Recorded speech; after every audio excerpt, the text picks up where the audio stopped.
This is the Big Motor Small Blade podcast. He's Buddy Pulley. I'm Seth Dolby.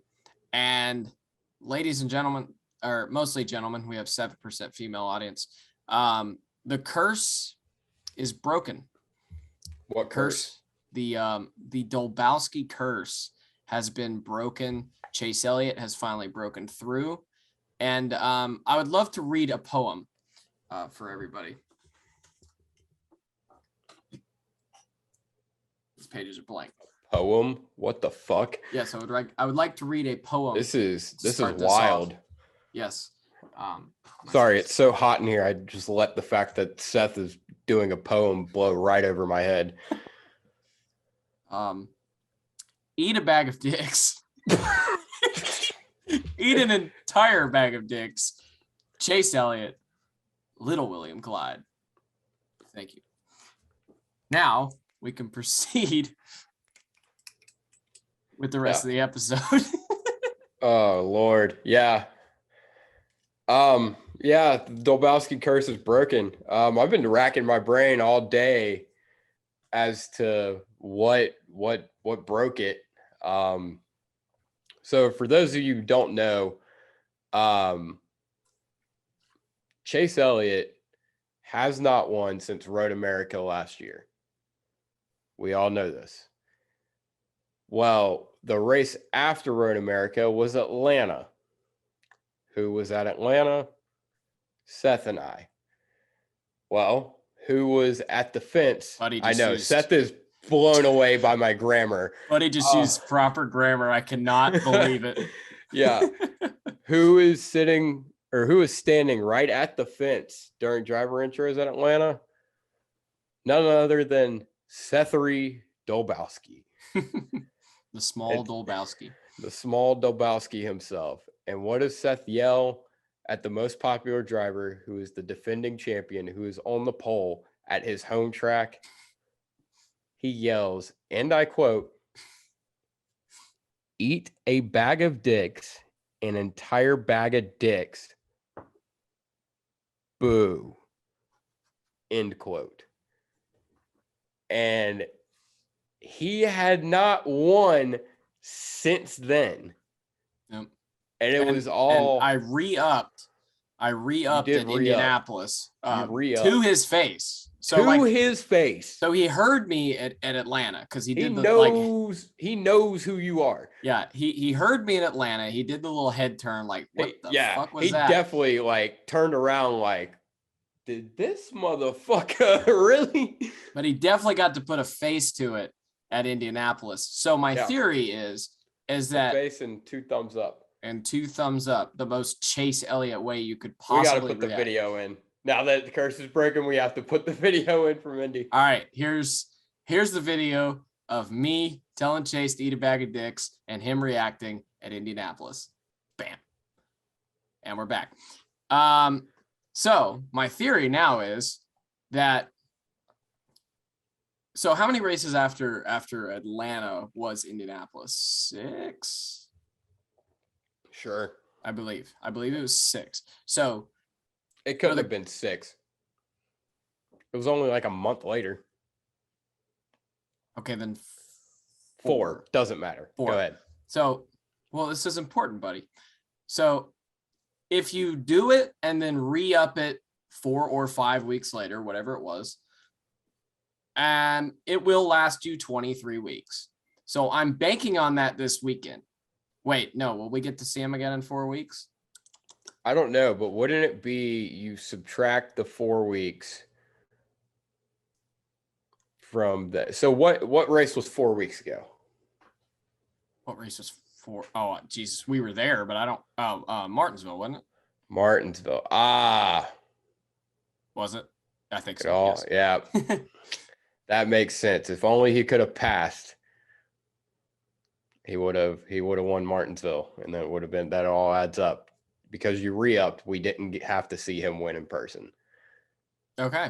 Ironically, so good man. Thank you, Seth Dolby. Ironically, this is the second time straight that Chase has won, and we're going to be there the next week, which is a lot better than my 2020 luck with seeing Chase win, which was 3 times. that Darth butthole. Anyway. Can we? Yeah. I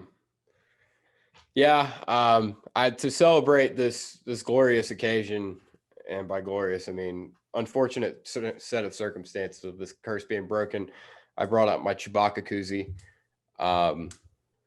That is pretty awesome, though. Where did you get that? I got it at, I believe, the Disney store. The Disney store. Okay. Yes, and I used this specific koozie for a reason, because I did not have time to buy the T-shirt that I wanted to buy.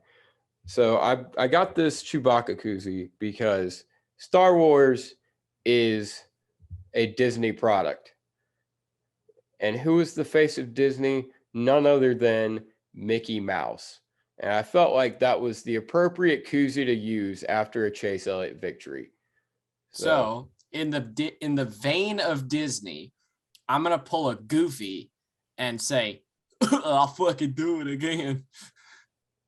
I'm gonna try and put the curse back on him. Yes. All right. Thank you. That's what that means. Thank you.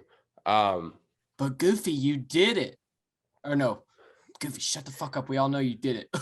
Murder! I really hope no one in our viewership has ever seen that, and you just sound like a complete and utter moron right now. Well, whether they've seen it or not, I still sound like a complete and utter moron.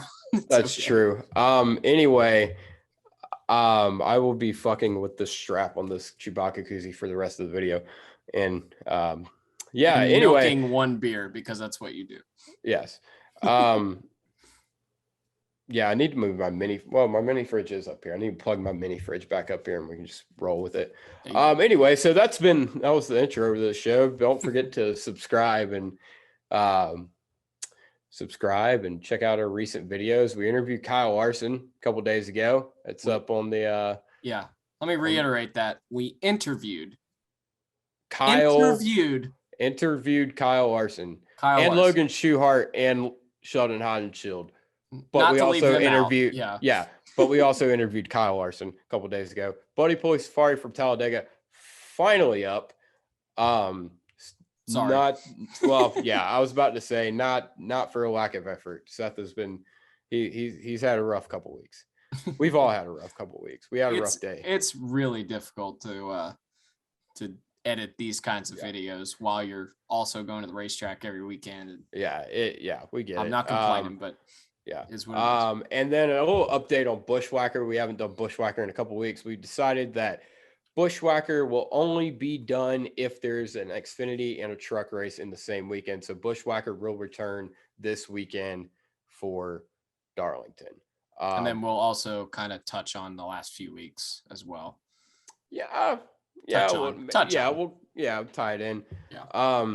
But with that being said, the Xfinity race at Dover, we didn't get to watch much of it. We were on the way to Bristol for the World of Outlaws race. Josh Berry won, which cheers to that. Good for old Josh, man. I should have worn my Josh Berry shirt. Damn. I decided to wear my backing into win shirt because Chase Elliott backed into a win. I guess we'll get there. We will get there.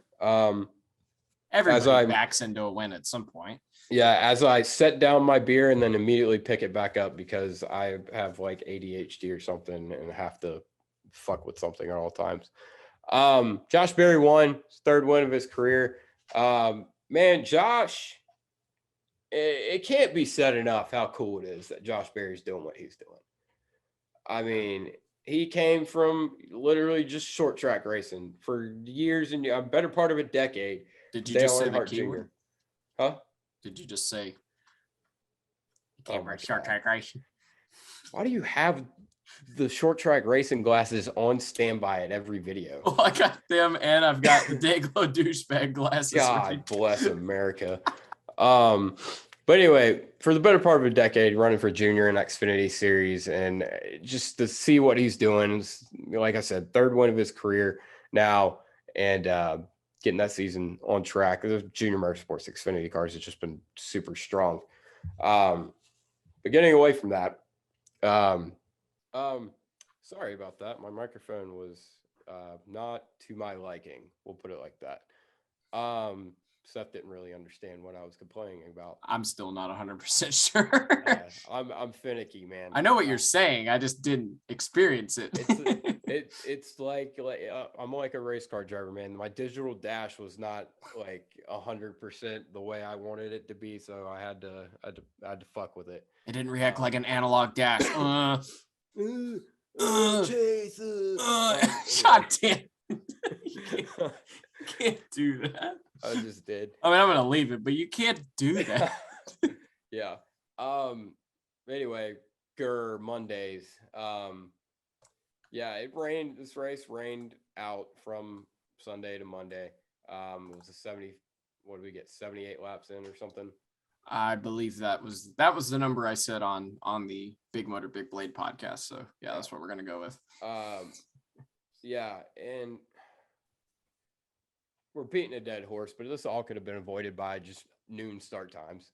Literally, yeah. Yeah, because the race restarted it. It restarted at noon on Monday, and it was over by what, 3:10, 3:15? No, it was like 2:30, 2:45. No, I was watching the end of the race. Oh, really? Okay, maybe I was looking at my phone. It was like 3 something. Yeah. It was like barely after 3. Yeah. So yeah, that would have gotten us by the through the end. I'll tell you right now, because you texted me right when the race was over. That's true. But even then, even if it started at like 1 o'clock, that puts us at like lap 300 to 315, 320. That's past halfway. Which I know we don't like rain shortened races, but it's better than postponing to Monday. I can tell you that. Yeah. Oh, wait. You must have texted me on Snapchat. Yeah. I'm invested in figuring out when this race ended now. And that's saying something too, because we had like, what, 12 cautions? Yeah. Well, I don't know. Well, they weren't all on Monday, but still. Yeah. And we would have at least gotten to halfway. That's the main thing. We would have at least gotten to halfway. And it would have been great because that was one of the biggest crowds we've seen at Dover in God knows how long. Dover's been a snooze fest for many years now. I might be the only person I know that actually likes Dover. I mean, I enjoyed Dover because I mean it's a challenging track for the drivers, but as far as like optics, it has not been good. Yeah. But we had a great crowd on hand, and it was a solid Dover race. It was one of the best Dover races we've seen in a while, and unfortunately, a lot of the fans didn't get to see it because TV is king, and they determine when these start times are, and apparently, it's more important to do that than I don't know. I felt like a whole lot more people would have watched on Sunday afternoon than on Monday afternoon. But that's just yeah, definitely. I mean, like my viewership didn't count, and I was kind of sort of keeping up with it. Maybe not the most legal way, but you know, if Spectrum would make me download an app to watch it, then I could do it. Yeah, it's not my fault I don't have any space on my phone. Yeah, Seth has he has a jitterbug phone or some shit. I have a $60 Samsung something. Anyway, another big story of the race was the loose wheels. How many times have we talked about this already this season? Every race? Yeah, and here's the thing. The main thing I have with it here is we saw the 11 car have a wheel come off, and we saw the 16 car have a wheel come off. Both very pivotal parts of the race because Denningham was leading when it happened. Yeah. And apparently they decided that speed was more important than safety. And that's really kind of what this boils down to. Yeah. In one instance, it was the AGR was just, their pit stops were so fast. Their 3-tire stop was so fast that, 3-tire stop. Yeah. And it is faster if you can cut corners. Yeah, that's true. And then I think it was the 16 where the center lock lug is supposed to stay in the gun. Yeah. From when you take it off to put it back on. Apparently it was just on the ground, and that's why the 16s came off. I think that's what happened. I can't exactly remember if that Yeah. was, I got that backwards or not. I'm pretty sure that's what it was. Either way, that's an issue of that was something malfunctioning that's going to happen. I mean, it's our first time doing this. But as far as the speed over safety is what the 11 team and many teams are choosing, the 20 team as well. They had a loose wheel on the same stop as Denny Hamlin did. Yeah.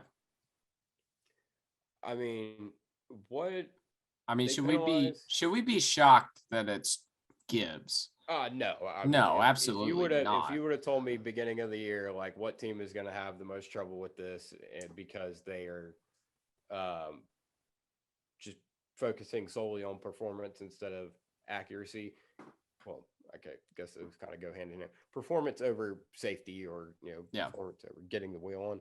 Risk versus reward, basically, because Thank it's you. been Yes, that's what I was feast trying or to say. famine for them, because this year they have the fastest 4-tire and 2-tire stops in NASCAR Ever. history.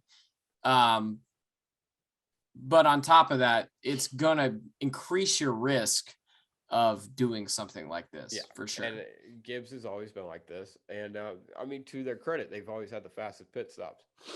But my thing is how they're dealing with the penalties. I mean, I'm sorry. What do they do? What do they do? They suspend the crew chief for 4 weeks? That means Crew nothing. chief and the well, they suspend the crew chief and they suspend the guy. Yeah. Tire changer. There's another issue with that here, and I'll get on. Yeah, no. Second, if you really want to suspend the crew chief, some door bumper clear came up with a great idea. If you want to suspend the crew chief, guess what you do? You have him sit in the NASCAR truck for 4 weeks, no phone, no nothing. That's what they got to do. They got to sit in the NASCAR truck for 4 weeks, because guess what? They're talking to the teams. Yeah. It's. I mean, that's why they were suspending the car chief last year, is because it was the crew chief didn't matter. I mean, they're gonna relay the information. Suspending the crew chief does nothing. I'm sorry. Before you move on to the point that I'm 100% sure you're about to make, suspending the crew chief, I think in this instance, is, even outside of that, is dumb, because they're not making the call to leave the fucking lug nut loose. Yeah, it doesn't change anything. Now, I understand the point of, I guess, that the crew chief is in charge of everybody. In charge of it, yeah. I get that point, but if you're trying to, okay, yeah, in that instance, yes.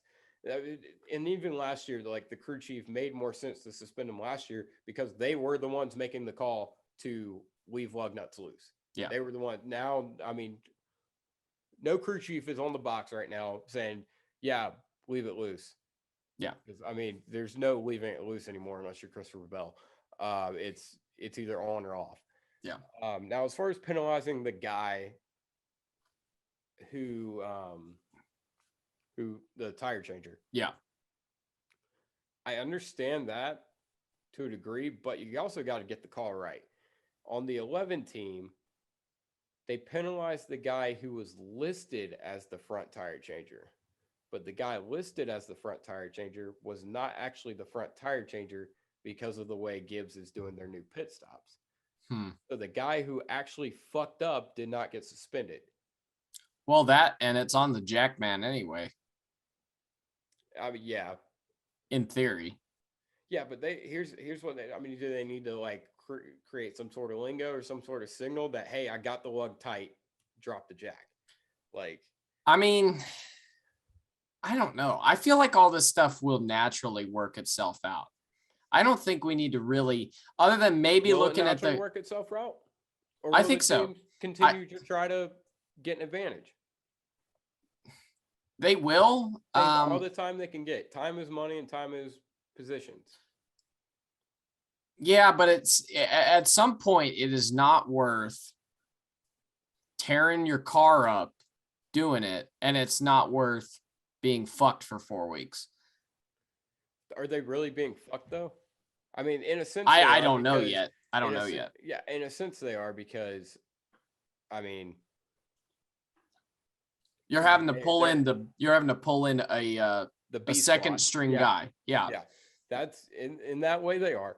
But also, which that we'll get into in a second, because I think that's dumb. I think but there we'll get definitely into that. should be a penalty, and I think it should be a penalty that's effective. And not saying this isn't effective. I don't believe it is. It is as effective as it can. But when it comes to something that this is ultimately comes down to a safety issue, it I think the penalty ought to be points. I mean, honestly, if you're gonna leave a lug nut off, not a substantial point. I'm not saying drop the hammer on them like 50 points or something, but it should be 5 or 10 points. You I leave think the I'm wheel not comes off, that's 10 points. I'm not Better sold make on up those spots. I'm not sold on points for like your first infraction on the season. I am. Yeah, I just thought about this. I think you should lose your pit selection for 4 weeks. I like that. That would be a deterrent. Lose Because pit some selection? tracks, your pit selection can win you or lose you the race. That's a thought. I think if you continue to do it, yeah, maybe drop them 10, 20, 50 points. Like if they do we've it been saying five, that for if they years. do it 5 times, in a season, yeah, by that We've point, we've been saying that for years as far as like reoccurring penalties for the same team. It's like Gibbs. I mean, how many times do they get popped for pre-race inspection? And it's like it was a slap on the wrist every damn time. well, if they don't really penalize it, which going to the back is not really a penalty when your car is illegal. And we have a 4.5 hour fucking race. Exactly. If that's the penalty, keep doing it until they decide that that's that's not what the I'm saying. penalty. Yeah, this is on NASCAR. Ultimately. Yeah, absolutely. NASCAR is always, they've never really decided like the right times to drop the hammer. No, NASCAR could have benefited for a long time from maybe like a sliding penalty scale. Hey, this is your first time doing this thing. We really don't want you to do this thing, but this is the first time you've done it and it's minor-ish. Don't do it again. Here's a slap on the wrist. Next time you do it, it's going to get worse. Next time it's going to get worse. And then the next time you're going to be fucked. Well, and yeah, they already have it in, they have L1, L2 penalties and whatnot. And I think that, that was going in the right direction. And I think now, that's a good idea to have a sliding, like a scale, like you said. Yeah. But I mean, ultimately, this, the Allmendinger one, hell, that affected the outcome of the race because that was a very untimely caution for Kyle Busch and Alex Bowman, who were getting ready to have one hell of a duel for the win. Yeah. And because that caution comes out, they get trapped a lap down, have to take the wave around, and Busch ended up wherever the hell he ended up, and Bowman ended up 5th. I mean, damn, dude, you fucked Kyle Busch on his birthday, not in a good way. So yeah, spot off. But yeah, if Kyle had won, that'd be the 3rd damn time he won on his birthday. So they couldn't let that happen again. That would have been, if he would have won yesterday, he would have never lost on his birthday. Yeah, that's kind of incredible. Yeah. You could say technically the race started the day before, so he's still got that streak going. Yeah. Yeah. I don't know. Races started on his birthday. He's undefeated. All I'm saying is Chase Elliott wasn't going to win this race had AJ Allmendinger's wheel not come off. But I'll leave it at that. Moving on. Seth, you want to talk about one of your topics? Fuck. What was my topics? Jesus yes, Christ. dirty air. Yes. Well, dirty air, but more or less, it's less dirty air. Well, it's dirty air, but more of NASCAR's always tried to they've tried way too hard to have one package that suits everything. And honest, and it seems like they need to kind of go to more of a track type specific kind of model, because we've seen this package, the 670 4-inch and the the diffuser, that works great on bigger tracks. It's proven. It's been fantastic.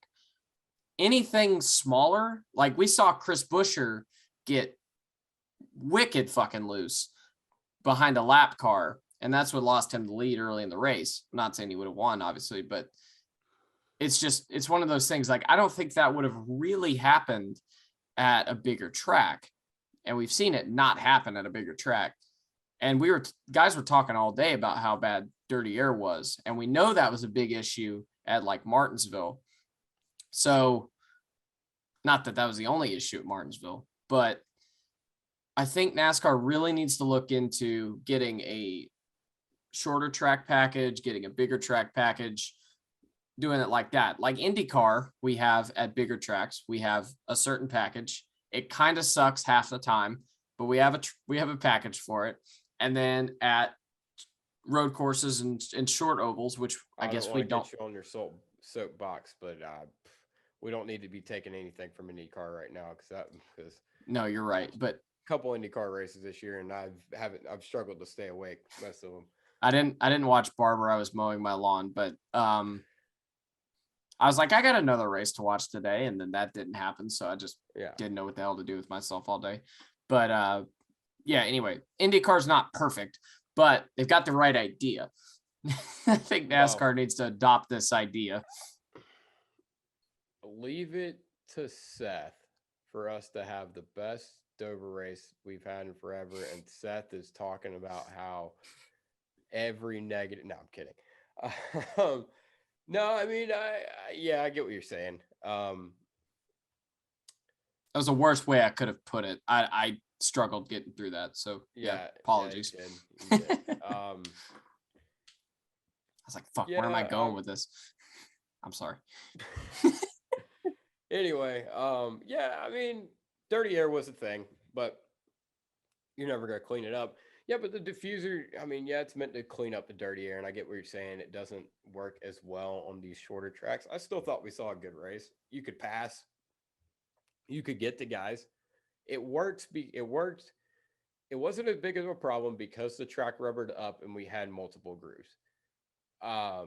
So that's why I kind of argue. I get your point about the shorter tracks for sure. But I feel like Dover was fine just because we were able to, it was a multi-groove track.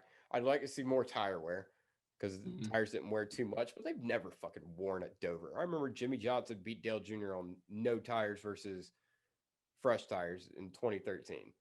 Heads up. Granted, that was Dale Jr. versus Jimmy Johnson. Love Jr. to death, but that's Jimmy fucking Johnson. Yeah. In his prime. I mean, so I don't know. I was fine with the package. I don't really have a problem with it. They want to do something, sure, but if it ain't broke, don't fix it, and I don't really see it being broke. I hope this bodes well for Bristol. I mean, Dover is a big Bristol essentially.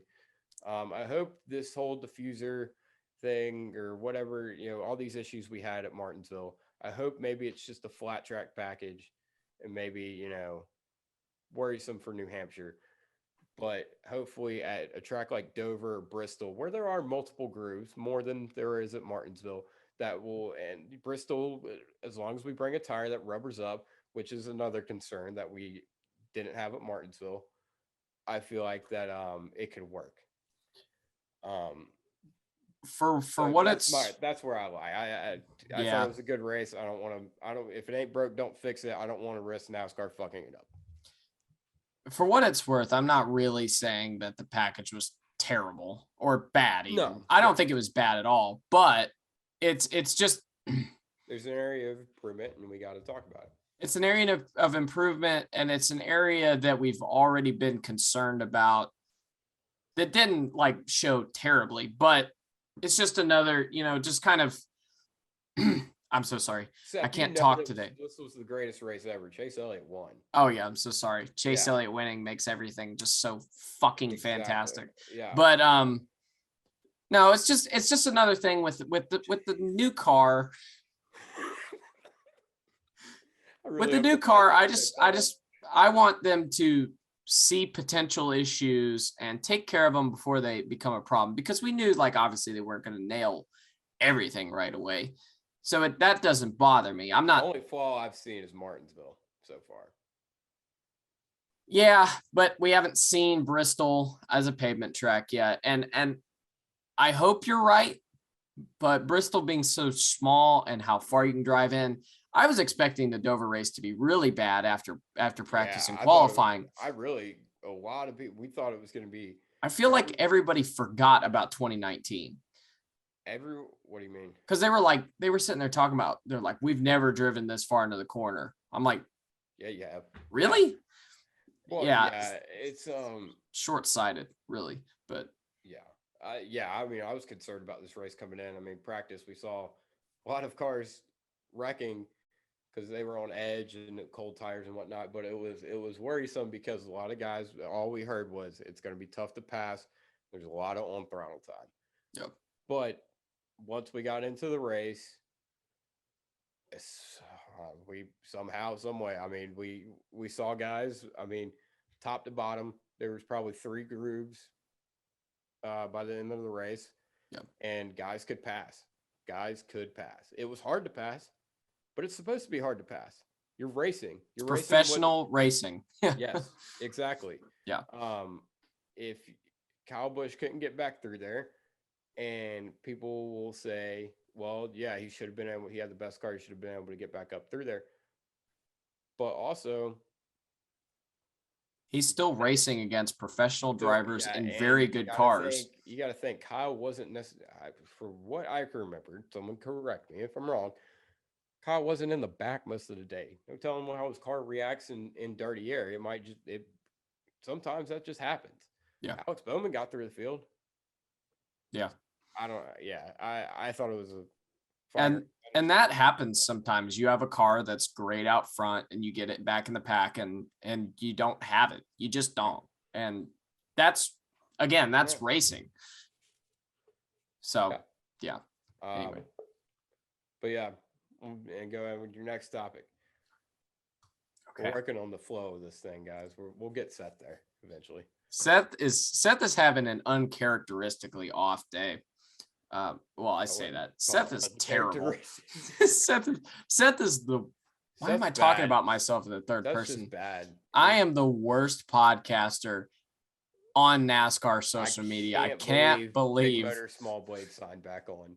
Anyway, Go ahead. Ignore the fact that Buddy doesn't know how to edit it and his computer couldn't even get Premiere Pro. Go ahead. Fuck. What did I tell you my second topic was? Did Ford. Did you not write this down? Jeez. I do have a pen. Okay. Now I have a pen. Dude, Seth's house is like the bachelor pad from hell. You walk in there, you open the fridge. We have a clip from Talladega. We didn't put it in the Safari. It's a little better now. There's some more. We damn sure should. No, I don't want to hear it. He had some syrup, some creamer, and like 3 beers. He had nothing in the freezer. I asked him one day, I'm like, Seth, you got any tape around here? No tape. No, not a single piece of tape to be found. I do now.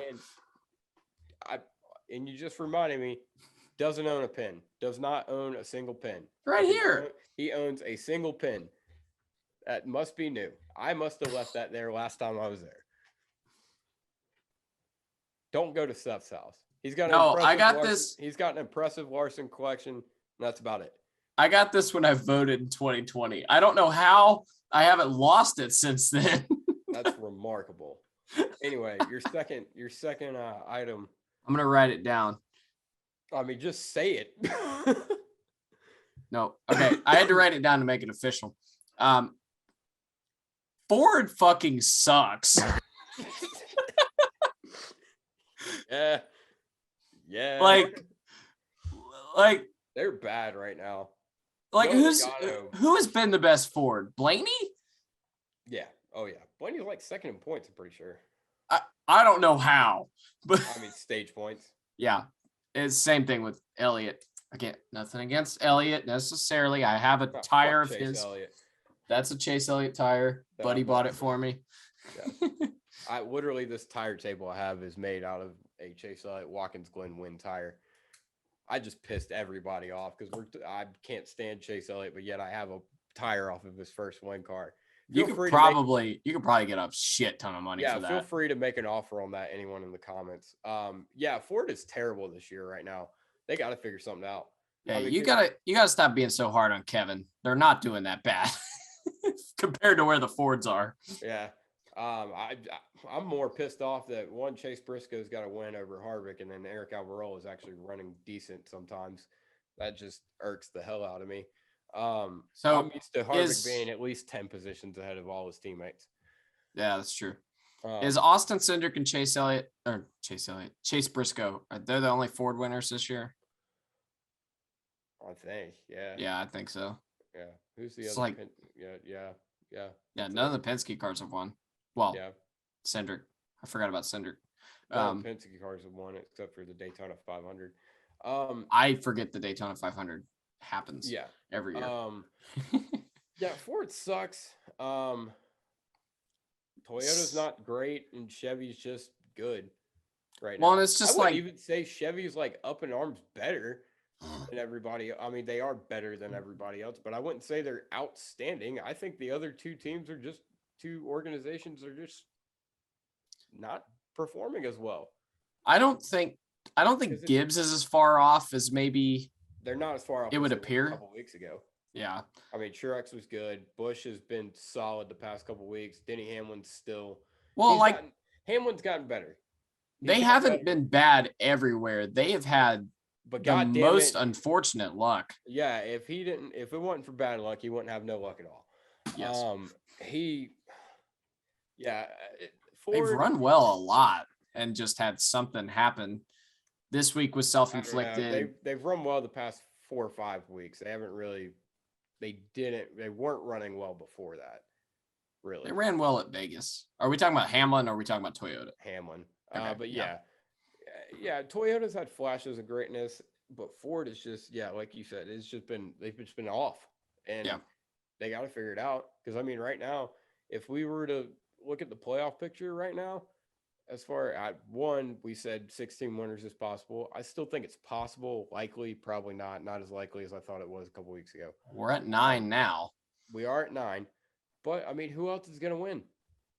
Seth, Truex is one. I have Truex. Blaney probably. Tyler Reddick. Joey Logano probably somewhere. Really? Joey finds a way to pull one out of his ass. He doesn't seem great right now. I didn't say he was great. I'm saying like 30th. I'm not saying Joey Logano is great or good. Joey Logano right now. That's bold. Nah, yeah, I wouldn't do that. Yeah, no. I think. Never mind. I'm not going to say that. I think Joey could win at some point. Joey has this knack for pulling a race out of his ass at some point in the season. It's not guaranteed. Definitely, like Joey has been. I forget he's on the track half the time. Yeah, they ran really well at Martinsville. That's like it as far as I can remember. Oh no, they were close at Bristol for a little bit. Either way, the Ford has just been they've been really bad. Yeah, and they got Briscoe's been good. Like, NASCAR curbed the Fords somehow at the beginning of the season because they were too far ahead. Remember? What? NASCAR had Ford make a change to the body somewhere. They were ahead of. Oh yeah, there was some. Yeah, damn it! What did they do? I never really heard what they did, but it was something to do with shit. Whatever it was, they went too far the other direction, I feel. Yeah.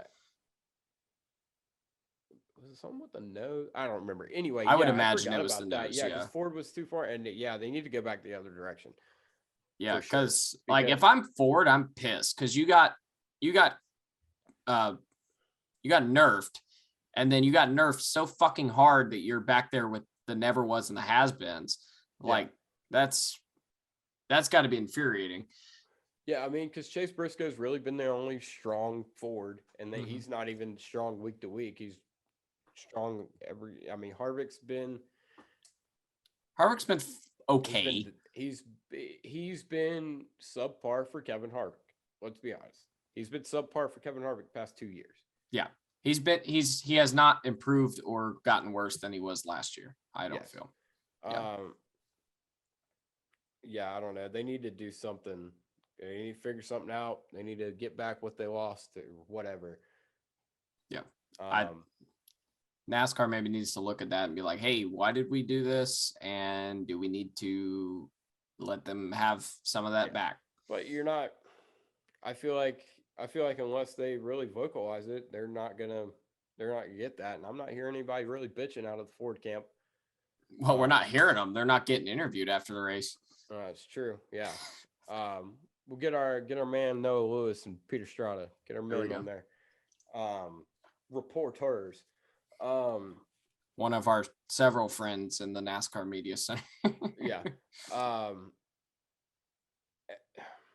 We'll get into this. Ross Chastain and Martin Truex had a little tiff there at the end of the race. I mean, it was a 400 lap race, and they were talking about going fishing. They were talking about going fishing. It was 400 lap race, and they ran next to each other, probably 389 of them. They raced each other all day long, and it got down to the end of the race. Truex trying to get by him, and Chastain chopped him a little. Chopped him a little. And Martin nerfed him in the back, and then lost it, wrecked. And then went up and had a chat with Chastain. Presumably not too happy with the way he was raced, but Martin Truex is a bitch. Like, I'll just, bro. I don't know. No, I mean, because here's the thing. It's Ross Chastain. What do you fucking expect? He's proven he doesn't give a fuck. And to his credit, it's gotten him where he is right now. But also, you're racing for whatever, third, fourth, whatever they were racing for. But also, it's the last lap. I mean, you could argue, give him another corner, but he didn't really. It's not like you chopped him. It's not like he was there. I mean, he got there late. He got off the corner. Yeah. And I don't know. I don't have a problem with it because it's not like he went up. No, I don't have a problem with Ross. I don't have a problem with Martin being upset about it either, but because Martin didn't go up there and try and fight the guy. He just went up there to talk with him. Like, it's not, I see this as a non-deal. It's not I don't know. Maybe that's just me. Yeah. I mean, I don't know. Martin Truex going up and talking to somebody holds zero weight for me. I think Martin Truex all he does is talk. All Martin Truex is talk. He proved it in 2018 at Martinsville when he said whatever the fuck he said, he ain't gonna win the battle, but you could win the battle, but he ain't gonna win the damn war. And then you let Joey Logano pass you to win the championship that year. Martin Truex has proven he has no backbone. He doesn't stick up for himself. He'll go up there and he'll talk to you. Don't even go up there and talk to Ross. I'm sorry. Don't go up there and talk to him, because what the fuck are you gonna do? Threaten to wreck him, and then don't do it. He's not. Yeah, exactly. You're gonna threaten to wreck him. I'm sure he said something along the lines of "What the fuck, dude?" And just next time, you expect the same from me. Guess what? Next time, Truex is gonna give him the lane. Oh yeah, absolutely. He's gonna pull a half slider like Larson did at the end of the feature on Saturday. It doesn't matter. You're talking to a brick wall. Ross Chastain doesn't give a fuck. Ross Chastain has proven he does not give a fuck. He's gonna walk his walk, and honestly, it's gotten him this far. I think eventually he's gonna run into a Joey Logano situation where he fucks with the wrong person and he gets sent into the turn one wall at Martinsville. If they can get there nowadays. I mean, yeah, honestly. But I mean, Ross is putting himself on people's lists. Martin Truex's list would be the least of my worries. But the way he is racing, he's getting put on some lists. You're frozen. No, you're not. You were. And also, he's probably on Daniel Suarez's list, because Daniel Suarez has got to be feeling the heat. I mean, I would imagine, yeah. Yeah, this is one of Suarez's best tracks. I think statistically it is his best track. He ran like 13th all day. Yeah. And I mean, he sent it in there underneath Coriel Joy. Just being stupid and wrecked himself. And they got to look at radio communication. Apparently, it paid back for Coda, and it was number one rule of stock car racing: learn how to wreck someone without wrecking yourself. That's even worse than I thought. But as far as running 13th goes, that's coming from Mom. So yeah, and I trust your mom when it comes to Daniel Suarez's radio. She listens to Daniel Suarez's radio more than she listens to the actual damn race. Yep, that I can confirm. Yeah. I think they need to maybe look at driver crew chief pairing. That's at what the I was 99. thinking. Yeah. I mean, And I'd hate to do that because Daniel's had so many damn crew chiefs throughout his career. Like, it's yeah, nice it's to have true. some They stability, need to, but it doesn't seem to be gelling. yeah, they need to switch something up. I mean, something they got to figure out. They got to figure out whether it's the car or the driver, Yeah. because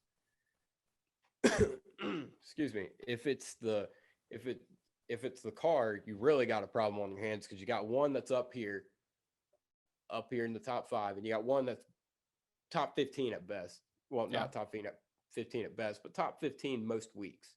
Yeah. But if it's the driver, then you need to figure out either what Daniel needs or you need to reevaluate program.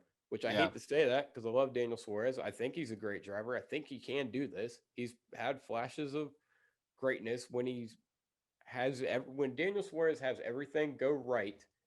He has the potential to be a winning Cup Series driver. But the problem is, there's not a lot of times where he has shit go right for him.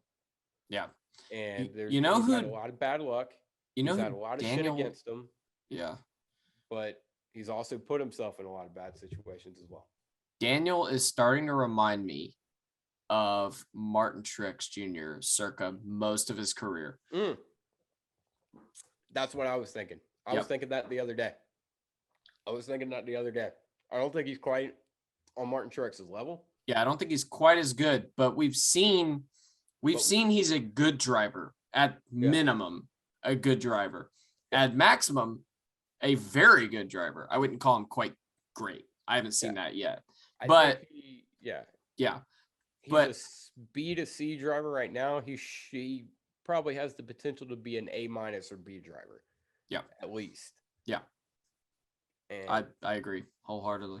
They need to figure something out. They need to figure out some sort of combination because, I mean, he's shown this year that given the right car, Daniel can perform. But also, Ross Chastain's proven either Ross Chastain's getting all the right cars, or Ross Chastain's even right car, wrong car, 3 tires, 4 tires, whatever. Denny Hamlin approached 3 wheels. He's good everywhere. Ross is just good everywhere. It could also, I mean, we've seen for years cars from the same team not run as well. And back then, it would have been likely to just be resources and what you're putting into the car. Yeah. Nowadays, since they're all bought at Walmart, I had to get a Kyle Busch quote in there. Yeah. Nowadays, since they're all bought from the same place and they're all the same, allegedly, not really, but they're all the same. It could just literally be they're trying the same strategy or formula or whatever with Ross and Daniel, and it really, really, really works for Ross. Yeah. And it what they bring to the track just works for him. It works for his driving style, whatever. And it just really doesn't work. It really just doesn't work for Daniel. That could absolutely be what it is. And they just have to get to the point. And this is the first time they've been a 2-car team. Yeah. So they would just have to work through the fact that, okay, what we're doing with Ross works great. We need to keep doing that. But what we're doing with Daniel doesn't really work that well. I'm glad you said that because I was about to roast Justin Marks. I love Justin Marks. I think what he's doing is amazing, but I was about to call him out because he says, this is a 2-car team, it's one team working on 2 cars or whatever the fuck he said. Something inspirational, like we are all a team quote. All our merch has 1 and 99 on it. Exactly that. Yeah. And I was about to be like, Justin Marks is full of shit. I don't think he is. No, I don't think he is. I think what it is what you said. They got something. They're doing everything as a team, and what works for Ross doesn't work for Daniel, and they need to separate that. So that's a flaw that they need to work out there, and hopefully they do. I think they'll get there. Honestly, Justin. From what I've seen, very least should be in the playoffs. I think Justin believes in Daniel. I think he believes him enough. I think he believes in him enough that he will work to make sure they find that. Yeah. He's not just going to cut bait like Gibbs or Stuart Haas did. Yeah. He's going to figure it out. I think they will. I think it might not even happen soon enough to get them in the playoffs. He's invested in the process. Exactly. I still think, despite the fact that they've had all the success with Ross, I still think it's going to be the process with the 99 team. They just got to get to the point where the process ends with them either in the top 5 on a fairly regular basis or winning regularly. Yeah. Yeah. Before we get into probably the latter portion of the show, go ahead and do the Happy Cat Kevin Harvick report. Happy has failed to be here for the Happy Cat Kevin Harvick report for the past couple weeks, mainly because he's been very disappointed in his namesake's performance. Harvick again ran about 15th all day. Well, about 10th to 13th all day. Ended up wherever the fuck he ended up. I think he ended up with the top 10. And yeah, so chalking it up. We'll go ahead and announce it. The beard's going away. So it was kind of. It was Darlington to Darlington or until Harvick won. And unfortunately, it's Darlington to Darlington. So that's been your Happy Cat Kevin Harvick. That was the least enthused Happy Cat Kevin Harvick report I have ever heard. It's coming from a very unenthusiastic Kevin Harvick fan at the moment. And I feel you. Yeah. There was a point in time where I did experience this exact bush. Buddy, believe it or not, you know this, but believe it or not, there was a point in time where I was in the exact same boat you were. I fucking said out loud after the Charlotte Roval in 2019, Kyle Larson will never win again with Chip Ganassi Racing. That only took 1 week for me to be disproven. But shit. I was sitting here thinking, I'm like, damn, you were right. I forgot he won Dover. Yeah. Then he literally wins the next week. And guess what I was doing? Not watching on TV. I went to the damn football game. I was listening on the radio. Anyway. Thought that was interesting enough to say. Yeah. Realizing now it probably wasn't. I was not invested. I was figuring out what we were going to talk about next. Well, I haven't got to my third point. Yeah, I was about to say, go ahead and give us your third point. Okay. Do you know what your third point was? I do. I wrote it down kind of. Okay. But I do know what it is. Okay. The 5 team is coming back. And they are being slept on hard. And I wanted to make this point. That was your third point? I don't think that was originally my third point, but that's what I would have shot that down quick. I don't give a shit. We're recording now. I'm the editor. I can do what I want. A lot was made. Now, first of all, another correction from last week. Yes, indeed, Tyler Mon did clear Kyle Larson. That is why he wrecked the field. We're going to continue. The 5 team has been surprisingly very good the past few weeks. You do the Happy Cat Kevin Harvick report. I can do the Kyle Larson report. I don't care. Let me start this like a Kyle Larson interview or Buddy ordering ranch. Only you. It would be a Chase Elliott win. We barely talk about Chase Elliott, and you find a way to talk about how great Kyle Larson is right now. Anyway, go ahead. I didn't say they're great right now. I said they're coming back. Go ahead, little buddy. You figured it out. Hang on. Let me buddy as in little me, but you know. Go ahead. Oh, you can't see little Kyle. Little Kyle's over here. I got a little Alex now. Anyway. Yeah, you got a little Alex. Let me start this like a Kyle Larson interview or Buddy ordering ranch. Okay.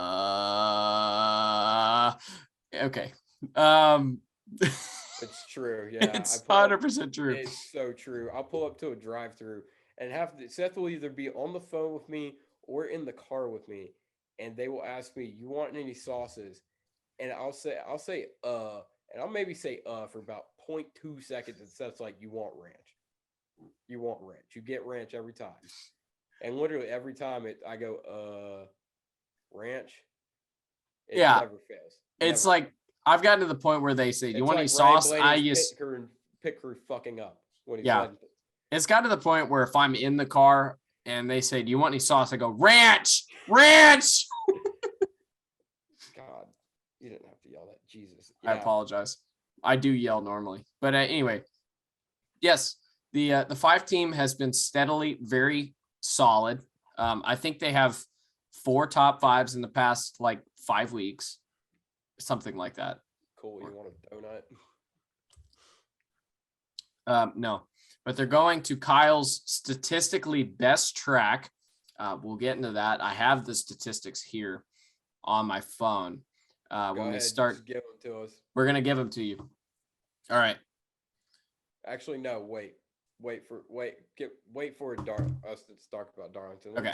Let's go ahead and. Anyway, so yeah, they haven't like had race winning speed, but they've been pretty good, and they're gonna start clicking them off here in a little bit, I think. Anyway, that was the Kyle Larson report. I'm sorry, the Kyle Larson. You done? Yeah, I'm done. Okay, good. That segment will not be returning next week. It absolutely will be, because you can. No, I can't say that. Yeah. Can't say that. Anyway, sundress dumbass for this week. Sundress, who you got? I don't know. I didn't watch the race really. You're not supposed to admit that. I was at work. It was a Monday race. Yeah. You didn't get the damn letter from Marcus Smith excusing you from work? I don't think my work would have given a crap, but oh, okay. Anyway, yeah, go ahead. They own me. Anyway, I guess Sundress needs to be like Ricky Stenhouse Jr. Oh, that's a good one. Yeah, I forgot it. I forgot he existed. Yeah, Yeah. he finished second. Yeah, I was praying for a damn caution. That would have been a hell of a battle. I mean, Ross and Chase was a fucking fantastic battle, and I wanted to see that go, because they would have undoubtedly wrecked each other. And Would've then been Ricky awesome. Stenhouse would have 100% wrecked Chase Elliott. Yeah. Okay, so you're going with Stenhouse? Yeah. Trying to think if I have a counter argument for that one. I mean, obviously you could go Elliott. We're not going to do that, No, but you could. I'm not. We're gonna go. Yeah. I'll fucks with Stenhouse. We'll do that. Yeah. I like it. Yeah. It seems like the only like rock solid answer to Dover this. seems like a Stenhouse type track, but I can't recall him doing very well at Dover anytime in the past. Yeah, I don't. But now that he's gotten a good run there, it makes sense. Yeah, seems like he should have him all the time, but he doesn't really. That's another guy, man. I feel like they could get that team consistent. I feel like he could be a dark horse for like the playoffs or something, because he could sneak into a win a fucking Bristol or something. Well, I guess that's in the playoffs. Anyway, go ahead. Dumbass. Dumbass. I don't know. I really want to give it to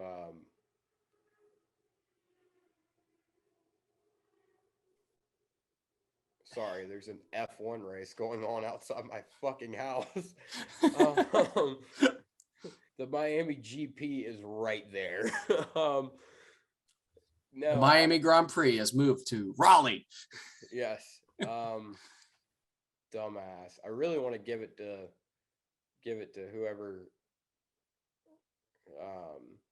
16. 16? They didn't really because they fucked up Alex Bowman and Kyle Busch having an epic duel at the end. Epic duel. I don't know. You got anybody for dumbass? I was gonna go with the 11 team. It's a good one. Yeah, that's what I was gonna go with. I wasn't gonna single out one guy because like everybody has the same idea, which is go so damn fast that you definitely are gonna fuck something up. Yeah. Dude, Denny Hamlin, man, good Lord. I mean, we said it just a second ago, but like, the man was leading the race. The motherfucker. Hold on, I'll talk about that here in a second. Can you lean forward like 11, a little bit? Oh, sorry. Even the 11 team's good. Also, shit, I just had one and I forgot it. I was gonna say Martin Truex Jr. That's solid. Yeah. Nah, we'll go with the 11 team. I like. I that. was thinking also you could also go Denny Hamlin himself for trying to avoid Cody Ware by going to the bottom at Dover. Like, where do you Well, think the car is so going to go, I Denny? heard something interesting about this is it's hard to make a rash correction with these cars. Like Mm. he was already kind of, from what I heard, was kind of still chasing it coming off the corner. Hamlin was?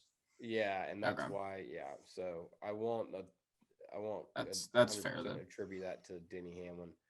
And But yeah, also, if you've 11 been in team. an accident, then yeah, you know, you don't really have that much time to think Yeah. about it. Yeah, 11 team. Yeah.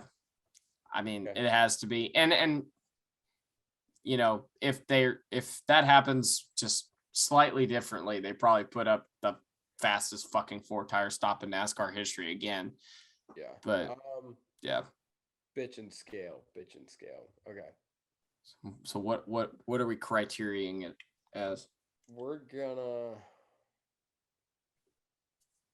go highest being the high we were on after Saturday night interviewing Kyle Larson, Okay. and then the lowest being Monday at about between 2:30 and 3:15 whenever Chase Elliott won that fucking race. Okay. I'm gonna fuck. I'm gonna put it at where the top groove was at Dover. I'm gonna put that. it I like 5 feet under where the top groove was at Dover. You are an asshole. I thought it was a solid race. Like I said, Yeah, it was good. Seth thought it was the worst race ever. That's clearly what I just said. Yes. Yeah. But yeah, I thought it was a good race. I thought it was one of the better Dover races we've seen in a long time. And I like the package here. I think it worked well. And I'm excited to, never mind, we don't have a second Dover race this year. So that's unfortunate. Yes, it is. Yeah. I'd rather have a second should have Dover than a second well, any Texas races, put it that way. Yeah, they could knock out a Texas race as SMI now. They could do a double. I think it should do a double header at Dover, but like 300-mile races or 300-mile races, doesn't matter.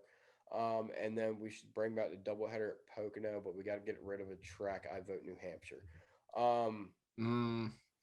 I vote.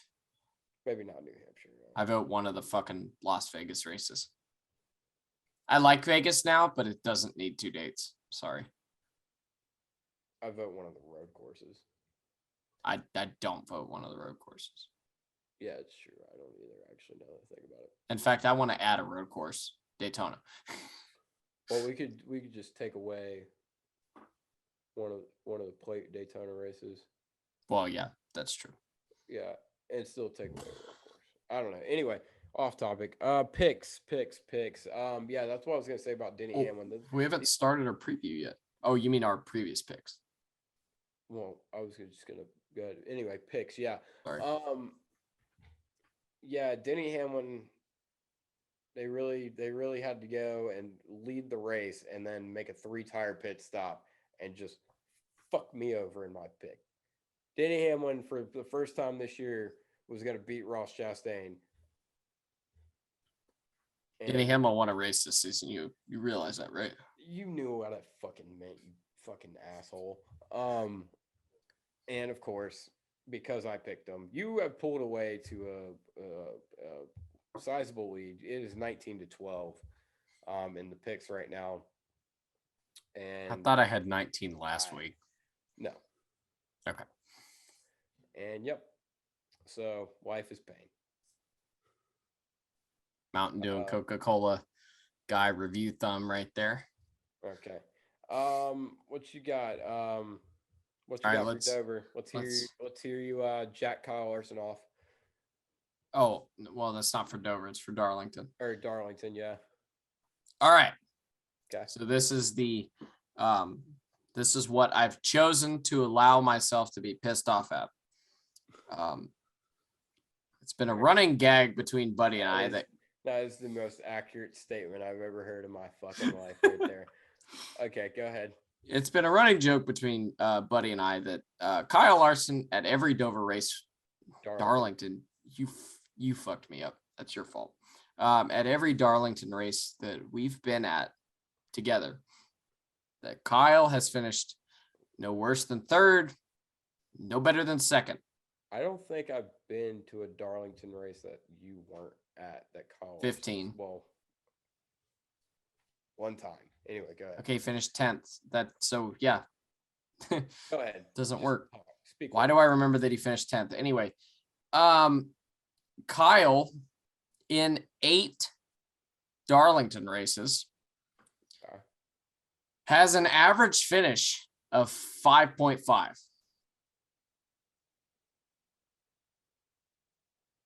It's 8. Okay. Because he didn't run the 3 in 2020. Yes. Yep. He has less than 100 less laps led at Darlington in 11 starts than Denny Hamlin, who has 4 wins. 11 starts or 11 less starts? 11 less starts. There you go. Okay. Okay. Yeah, Denny has 19. Kyle has 8. Okay. Denny has 744 laps led, and Kyle has 656. Okay. Yes. The only other guy with more laps led, the only 2 guys with more laps led active in the field. Okay, Greg Biffle doesn't count. Harvick and Martin Truex Jr. are the only other guys with more laps led, and they both have 19 and 28 starts respectively. So Kyle in 8 starts has led 656 laps, finished in the top 5 times, and finished in the top 10 7 times. The only non-top 10 finish was 2017 when they had a tire problem at the end of the race. I wasn't there. But so yes. And what this all boils down to is that he is going to finish second again this weekend. Yes. So who are you picking for Darlington to win the race? I don't know. I still can't pick anybody I've picked previously. Okay. I guess I've picked him. Ryan Blaney, I've picked him. You no, Ryan Blaney. I hope I have, because Ryan Blaney is terrible at Darlington. Okay. Man, who am I gonna pick? Have I picked Kevin Harvick? You have not picked Kevin Harvick. All right. So for shots and goggles, I'm gonna pick Kevin Harvick. Well, Kevin's slated to have a great run at Darlington now. Or at least a better run than who. He's not gonna win, but yeah. Oh, fuck yes. I haven't picked Martin Truex yet. Martin Truex. Fuck yeah. All right. Picking there Martin we go. Truex Jr. So yeah, anyway, Kyle Larson is gonna finish second. Wait, hold on. I might redact that. That pick is unredactable, sir. Fuck you. You've redacted like 17 Martin Truex picks this year. I haven't said them out loud. No, I'm gonna save him. Yeah, Martin Truex. Yeah, Martin is definitely gonna win the race. I don't know if he's by like 3 car lengths over Kyle Larson. Yeah. Martin will be on like 800 lap old tires, and Kyle will be just moving. And Martin will win the race. Yeah. Probably. Throwback weekend. It'll be a fun time. The Buddy Pulley Safari will be on site at Darlington Raceway. That'll be a fun time. Darlington, y'all will probably see in like 3 weeks. Darlington, it's where the podcast all started. So that's fun to return to that. Yeah, I'm excited. Throwback weekend's always a fun weekend. We'll have let's try and find some of the people we saw last time. We probably won't be able to. No. I will be in throwback spirit. Seth never really is.